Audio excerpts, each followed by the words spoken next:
Okay guys, welcome back to yet another video. So Samsung has started rolling out One UI 9 Beta 6, Beta 5 for Indian region, and for other countries it's Beta 6. I've already installed it on my Samsung S26 Ultra, but I don't recommend updating to this particular build because we have noticed few issues related to performance part. There are no changes done with this latest build, some bug fixes have been done. We were not about to make the video, but after seeing the performance issues, I thought even you guys should be aware. So if you take a look at the software information, Android version is Android 7 and the build ends with ZZHE, which comes with the security patch of 5th August 2026. I'm already a part of beta program, so I received the OTA update, which you can see here. And also if I show you the update size was 851.54 MB. And these are the bug fixes what they have mentioned. We'll talk about them also. But first let me talk about the performance part. So as always, first thing what we do is we perform the benchmark testing and compare it with the previous builds. So in almost all the testing, we noticed lower benchmark scores. Also on the previous build,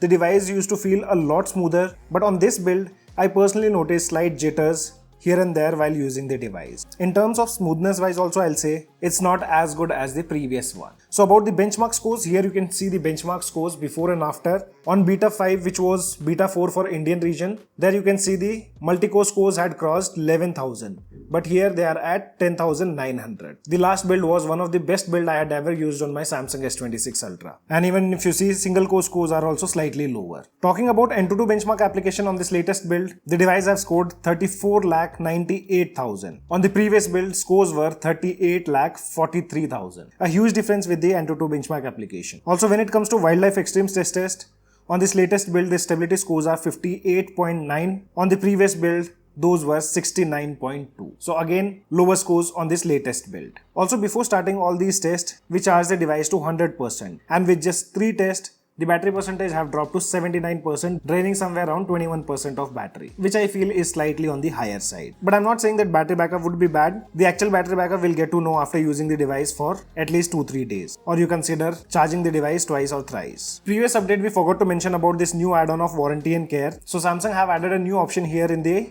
settings page. On the top side itself you'll find warranty and care. Here it will show you all your Samsung devices, I mean the devices which have the same account. So here you can see I have Watch 6. It will tell you the warranty is expired or not and other details also. And you can also connect with the support team if you guys are facing any kind of issues. The same thing goes here for the Samsung S26 Ultra, where I can tap on the view details, and if I'm facing any kind of issues, I can connect with the support team here also. Also here you get a new option called diagnostics. So here the device will automatically diagnose and check out whether all the things are working fine or not.